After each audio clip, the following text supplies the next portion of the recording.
అంబేద్కర్ వాటిని ప్రజాస్వామ్యానికి మూల స్తంభాలని చెప్పిండు. ఆ మూల స్తంభాలు ఏంటిది అంటే judiciary, legislative, executive and media. Judiciary ఇవాళ హైకోర్టు జడ్జిలు, సుప్రీంకోర్టు జడ్జిలు అందరూ కూడా ఒకరికొకరు చుట్టాలే అవుతారు. అందులో 80% మంది బ్రాహ్మణులే ఉన్నారు.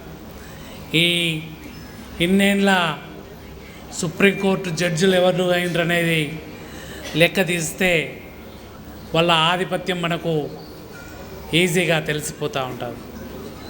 అందుకే ఈడబ్ల్యూఎస్ పేరిట రిజర్వేషన్లు ఇవ్వాలి అని చెప్పి బ్రాహ్మణుల వెనుక ఉండి నడిపిస్తున్నటువంటి ఈ ప్రభుత్వం నిర్ణయం తీసుకుంటే కోర్టు ఇమీడియట్గా దానికి ముద్ర వేసింది.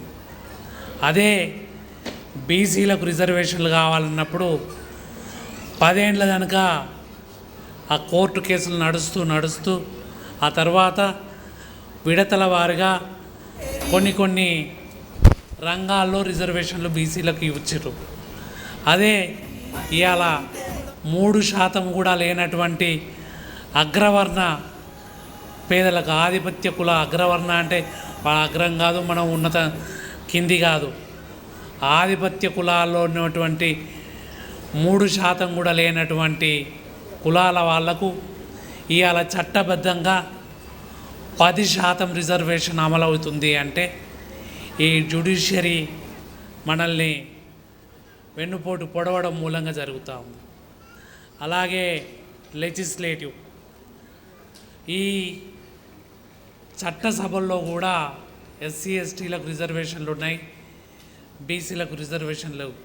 ఎస్సీ ఎస్టీలకు రిజర్వేషన్లు ఉన్నా కూడా వాళ్ళు పార్టీకి లోబడి పనిచేయాల్సి ఉంటుంది. కాబట్టి వాళ్ళు గట్టిగా మాట్లాడితే నెక్స్ట్ టైం టికెట్ ఇవ్వకుండా వాళ్ళ రాజకీయ భవిష్యత్తుని నాశనం చేస్తారు. కాబట్టి అటు ఎస్సీ ఎస్టీ బీసీలకు కూడా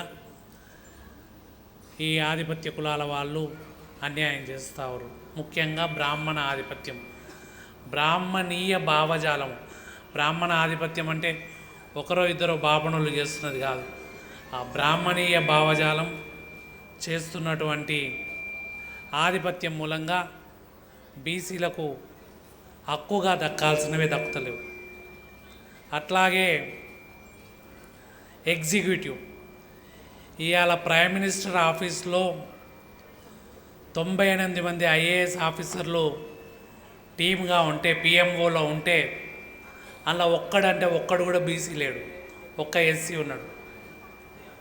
అంటే ఈ దేశం ఎట్లా నడవాలి అనేది నిర్ధారించేది ఈ 98 మంది ఆధిపత్య కులాల ఐఏఎస్ ఆఫీసర్లు. దాంట్లో బీసీలకు భాగస్వామ్యం లేదు, ఎస్సీలు ఒక్కడే ఉన్నాడు, ఎస్టీలకు ఒక్కడే ఉన్నాడు.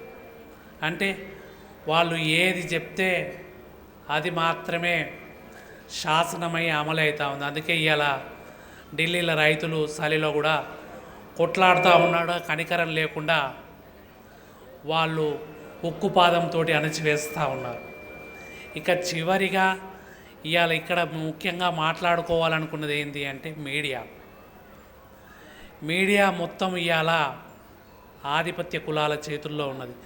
సోషల్ మీడియా మన చేతిలో ఉన్నా కూడా మనం సోషల్ మీడియాలో ఒక పోస్ట్ పెట్టినామంటే తీసుకుపోయి లోపటేస్తారు. వాళ్ళ లోపటేస్తేందుకు కేసులు పెట్టేది, దాన్ని మానిటర్ చేసేది అంతా కూడా ఆధిపత్య కులాల వాళ్ళే.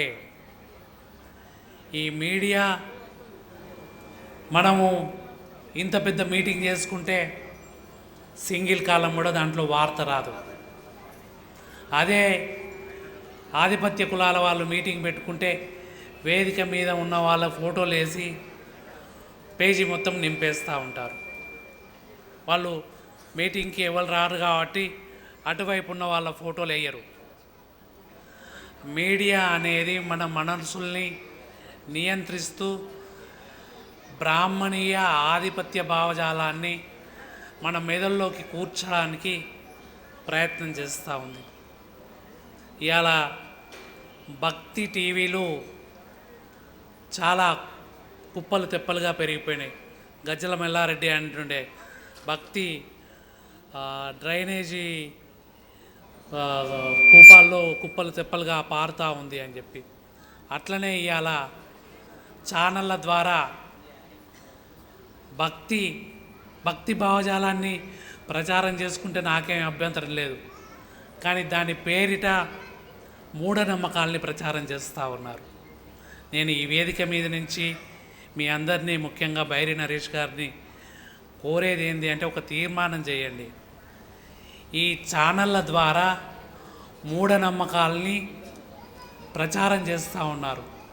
ఈ మూఢనమ్మకాల్ని ప్రచారం చేసేటువంటి మీడియా ఛానల్స్కు ప్రభుత్వం నుంచి ఇచ్చేటువంటి అడ్వర్టైజ్మెంట్ ఇవ్వకుండా ప్రభుత్వం ఒక పాలసీ తీసుకోవాలని చెప్పి డిమాండ్ పెడదాం. ఎందుకంటే ఇవాళ వాడు రుద్రాక్ష మాలలు తీసుకుండ్రి, మీకు పుణ్యం వస్తుంది, మీకు మేలు జరుగుతుంది అంటాడు.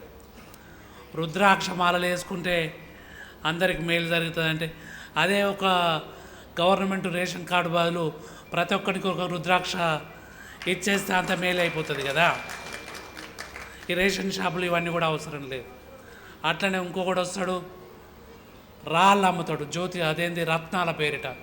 మా రత్నం ఉంగరం పెట్టుకుంటే మీకు పెద్ద పెద్ద పదవులు వస్తాయి అని చెప్పి అంటాడు. మరి ఆ పదవులు వచ్చేటందుకు బీసీలు అందరికీ ఉంగరాలు ఫ్రీగా ఇచ్చేసేరి వచ్చేస్తుంది కదా. ఇట్లా మూఢనమ్మకం. ఇంకొకటి జ్యోతిష్యం కూడా. ఇవన్నీ కూడా ఈ భక్తి ఛానళ్ళల్లో ఒక ప్రోగ్రాంకు ఇంకొక ప్రోగ్రాంకు మధ్యన వేస్తూ ఉంటారు, ప్రచారం చేస్తూ ఉంటారు. వాడు మనం పోస్ట్ పెట్టంగానే ఫస్ట్ ఆ కోయదూరోడు ఒకడు వచ్చి మాది జ్యోతిష్యం చెప్తాం, మా దగ్గరికి హస్త సాముద్రికము చెప్తాము రాండి అంటాడు. అదే వీళ్ళనే నియంత్రించలేకుండా అట్లా మూఢనమ్మకాలని ప్రచారం చేసేటువంటి మీడియా ఛానళ్లకు, అట్లాంటి అడ్వర్టైజ్మెంట్లు ప్రచురించే పత్రికలకు తెలంగాణ, ఆంధ్రప్రదేశ్ ప్రభుత్వాలు, భారత ప్రభుత్వము అడ్వర్టైజ్మెంటు ఇవ్వకుండా ఉండాలి అని చెప్పి మనము ఈ సభ ద్వారా తీర్మానం చేసి సుప్రీంకోర్టు జడ్జిలకు, హైకోర్టు జడ్జిలకు పంపిద్దామని చెప్పి కోరుకుంటూ, ఇవాళ నేను రాసిన పుస్తకాన్ని ఈ వేదిక మీద ఆవిష్కరించుకుందాము. ఈయన ఏంది అంటే, దక్షిణ భారత కమ్యూనిస్టు పితామహ, బీసీ బిడ్డ, సింగారవేలు జీవితం పోరాటం. ఈయన గురించి 2 నిమిషాలు చెప్పి తర్వాత మనం పుస్తకం ఆవిష్కరించుకుందాం. ఇవాళ మొన్న చనిపోయిండు సీతారామ యేచూరి అని చెప్పి. ఆ బాపనాయన గురించి ఆయన చనిపోయిన నెల రోజుల లోపల పుస్తకాలు కుప్పలు తెప్పలుగా ఆయన వ్యాసాలు, ఆయన జీవిత చరిత్ర కమ్యూనిస్ట్ పార్టీలు వేసారు. శ్రీపాద అమృత డాంగే అని చెప్పి హెడ్గేవారు ఎట్లనో ఆర్ఎస్ఎస్కు, కమ్యూనిస్ట్ పార్టీ ఆఫ్ ఇండియాకు ఈ శ్రీపాద అమృత డాంగే అనే బాపనాయన కూడా అట్లా ఆయన జీవిత చరిత్రను, అట్లాగే కమ్యూనిస్ట్ పార్టీని కేరళలో నడిపించినటువంటి, అధికారంలోకి తీసుకొచ్చినటువంటి ఈఎంఎస్ నంబూదిరిపాదని ఆయన జీవిత చరిత్రను, అట్లాగే బెంగాల్లో జ్యోతి బసు ముఖ్యమంత్రిగా ఉన్నటువంటి వ్యక్తి. ఈ బాపనులు అందరు బాపనులే. ఈ బాపనుల జీవిత చరిత్రల్ని, వాళ్ళ పోరాటాలని, వాళ్ళ వ్యాసాలని, ఉపన్యాసాలని, అసెంబ్లీ ప్రసంగాల్ని, పార్లమెంటు ప్రసంగాల్ని కమ్యూనిస్టు పార్టీ సంస్థలు పుస్తకాలుగా అచ్చువేసి ప్రచారం చేసినాయి.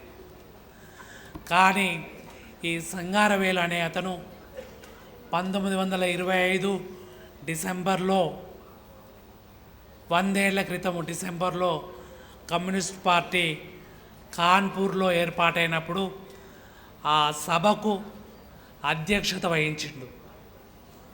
అధ్యక్షత వహించడమే కాదు, పెరియార్ తోటి కలిసి నడిచిండు.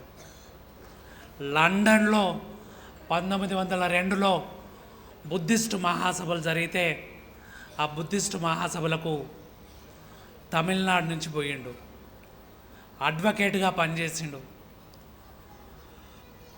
బుద్ధిజాన్ని ప్రచారం చేసిండు. ఆ తర్వాత పెరియార్ తోటి కలిసి ఈ స్వాభిమాన ఉద్యమాన్ని ముందుకు తీసుకుపోయిండు, ఖిలాఫత్ ఉద్యమంలో ఉన్నాడు. ఎన్ని చేసిన ఆయన గురించి ఇంతవరకు ఈ కమ్యూనిస్ట్ పార్టీలు తెలుగులో ఒక్క పుస్తకం కూడా వేయలేదు.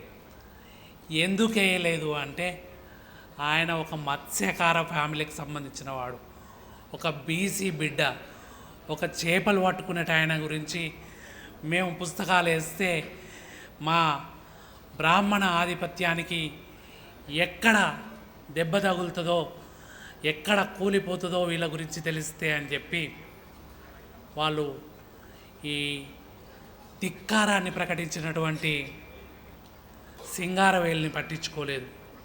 వాళ్ళు పట్టించుకోకుండా కూడా స్వాభిమాన ఉద్యమంతో ఉన్నాడు కాబట్టి, బహుజనుడు కాబట్టి, వివిధ సామాజిక సంస్కరణ ఉద్యమాలతోటి ఉద్యమాల్ని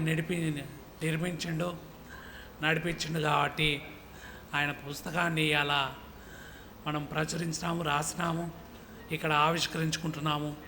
ఈ అవకాశం ఇచ్చినందుకు మూఢనమ్మకాల నిర్మూలన సంఘానికి, ముఖ్యంగా తమ్ముడు బైరి నరేష్కు, వేదిక మీద ఉన్న ఆప్తలకు, వేదిక ముందున్నటువంటి